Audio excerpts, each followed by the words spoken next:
영상을 시청하시기 전 우리나라 대표 군사정보 채널 구독과 알림 설정 버튼 정말로 고맙습니다. 우리 대한민국이 유럽의 군사 강국을 꿈꾸는 폴란드에 대규모 무기 수출을 성사시켰고, 반면 러시아는 우크전으로 인한 무기 수출 규제로 인해 역대 최악의 무기 수출 실적을 달성함에 따라 세계 무기 수출 순위에서 대한민국이 세계 2위를 최초로 차지하는 데 성공했습니다. 이로써 한국이 중국산 무기 수출 매출을 3배 이상 능가함에 따라 우리나라의 강력한 저력을 중국에게 제대로 보여줬는데요. 그런데 한국은 이때를 놓치지 않고 한중 간의 무기 수출 경쟁에서 중국산 무기를 확실히 밟아서고 압도적인 초격차를 이룩하기 위하여 2026년에 개발이 완료될 KF-21 전투기의 다음 비행 이륙을 준비하고 있다는 것이 새롭게 확인되었습니다.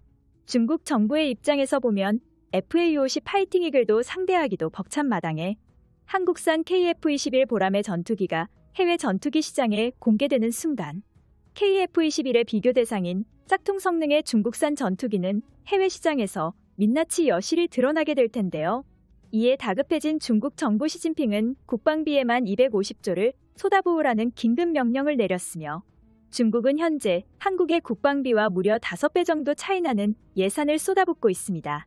이렇게 대규모 예산을 투입해 중국산 무기를 개발한 뒤 환구15와 신화통신 등 언론까지 가세하며 중국산 무기의 해외 수출에 대한 적극적인 무기 판매, 홍보까지 보였지만, 역시나 해외 시장에선 중국산 무기의 평가는 굉장히 싸늘했으며 호평이 멈추지 않은 게 분명한 현실입니다.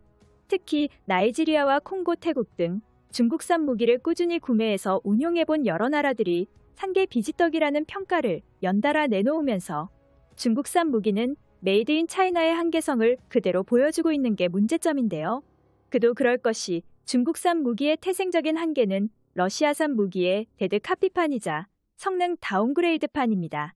중국산 짝퉁 무기가 아무리 가격이 싸더라도 운용 유지비와 부품 비용까지 모두 합산한다면 되려 한국산 무기와 비교해 가격이 싸다는 유일한 메리트 자체가 없어진다는 사실이 결정적인데요. 이러한 상황 속에서 한국산 KF-21 전투기까지 개발이 성공적으로 완수되어 해외 수출 시장에 본격적으로 모습을 보이는 순간 중국산 전투기인 FC-31에 매우 치명적인 위협이 될 것입니다. 특히나 중국산 FC-31 전투기는 해외 수출을 목적으로 만들어진 터라 FC-31 전투기가 KF-21 전투기에 밀려 해외 수출 실적에서 영대를 달성해 국제적으로 망신살이를 산다면 그것만큼 우리나라에게 통쾌한 상황이 있을까요? KF-21 전투기의 5호기 출고를 기점으로 한국은 세계에서 5번째 안에 드는 4.5세대 전투기 개발 국가로 이름을 올릴 수 있게 됐습니다. 이에 대해 신화닷컴 언론사들은 중국을 직접적으로 위협하는 한국의 KF-21 전투기를 면밀히 조사해야 된다며 중국 역시 기술 발전을 서툴게 할 경우 순식간에 한국에 따라잡힌다는 칼럼을 게시하기도 했습니다. 반면 KF-21 사업 초기까지만 해도 우리 손으로 만든 5세대 전투기에 대해 부정적인 시각이 많이 있었는데요. 차라리 그 돈이면 미국의 F-35 전투기를 추가로 도입하는 게 낫다는 의견들도 있었죠. 문제는 이러한 의견을 일본과 중국에서도 동일하게 주장하고 있었다는 것입니다. 당장 지금 생각해보더라도 한국이 5세대 최신형 전투기를 개발하는데 성공한다면 가장 골치 아파질 나라들은 한반도 주변의 국가 중 일본과 중국 그리고 북한 세 국가밖에 없었죠. 이 중에서도 KF-21 전투기 프로젝트에 대해 가장 당황해한 것은 다름 아닌 중국입니다. 일본은 아직까지 자국산 5세대 전투기조차 없어 KF-21 전투기와 성능을 비교할 전투기도 없는 나라지만, 중국은 FC-31 전투기를 개발하여 동남아시아와 중동 등 초대박 해외 수출을 기대하고 있었습니다. 그런데 그러한 중국의 계획에 찬물을 한 바가지로 뿌렸던 것이 오래 있었던 KF-21 전투기의 공개식이었죠. 발표 당시 KF-21 전투기의 적극적인 해외 수출 지역도 동남아시아와 중동이라고 한국항공우주산업이 언급했는데요. 중국산 FC-31 전투기의 해외 수출 대상 지역에서 완전히 겹치는 새로운 전투기가 놀랍게도 한국에서 등장해버린 것입니다. 과거 한국이 4가지 핵심 항공장비를 자력으로 국산화를 이룩하겠다고 밝혔을 때만 해도 중국 정부에서는 안심하고 있었습니다. 이러한 자만심의 근원은 한국의 KF-21 전투기가 시제기도 공개하기 전 개발에 실패할 것이라는 근거 없는 믿음에서 시작되었죠. 하지만 중국은 아쉽게 되었네요. 그 믿음의 상대가 바로 한국이었습니다. 불가능을 가능으로 바꾼 유일한 나라였죠. 당시 중국 국영 매체의 발언에 따르면 수십 종의 전투기를 개발해온 전투기 선진국들도 새로운 5세대급 전투기를 개발하는데 보통 20년 이상 시간이 걸리기 마련인데 처음으로 전투기를 만들어보는 한국이 선진국의 핵심 기술 지원도 없이 10년 내에 전투기를 개발한다 하니 믿을 수 없다는 반응과 은근히 한국을 과소평가하는 기사 내용이 대부분이었죠.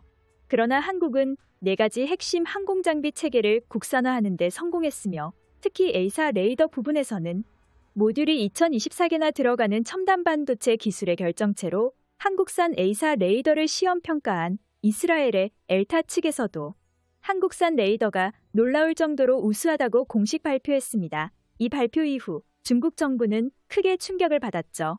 중국에서는 한국의 KF-21 전투기 개발이 당연히 연기되거나 취소될 것이라 예상했지만 그러한 예상을 보란듯이 부숴버리고 핵심 항공 장비들을 하나씩 개발하는데 완벽히 성공했는데요. KF-21 전투기는 우리나라 최초의 국산 전투기라는 상징적 의미 외에 여러 가지 실질적 의미도 갖고 있습니다. 우선 우리가 원하는 시기에 신속하게 전투기를 정비할 수 있고 비용도 크게 줄일 수 있다는 점이죠. 현재 공군의 주력 전투기인 KF-16 전투기와 F-15K 전투기는 모두 미국제여서 수리 부속 확보 문제 등으로 전투기 정상 가동에 어려움을 겪는 경우가 적지 않았습니다. 지난 5년간 수리 부속 부족으로 제때제때 비행이 불가능했던 사례는 F-15K가 135건, KF-16 전투기가 148건에 달합니다. 반면 국산 전투기 KF-21은 신속한 정비가 가능하고 국내에서 직접 조달하는 부품 유지비도 훨씬 저렴할 수밖에 없는 것이죠. 한국은 그동안 차세대 전투기와 이지스 구축함 그리고 각종 미사일과 자주포까지 뛰어난 성능을 갖춘 무기들을 개발해 성공하게 되며 세계적으로 유례를 찾아보기 어려울 정도로 빠른 속도로 성장하고 있습니다. 이러한 상황 속에서 2026년에 등장할 KF-21 전투기가 얼마나 중국산 무기의 시장 파이를 잡아먹을지 귀추가 주목되는군요. 한국산 KF-21 무기의 성능을 두려워하는 중국, 이참에 제대로 박살내서 한국산 무기가 초격차 수준의 성적을 거둔다면 그것만큼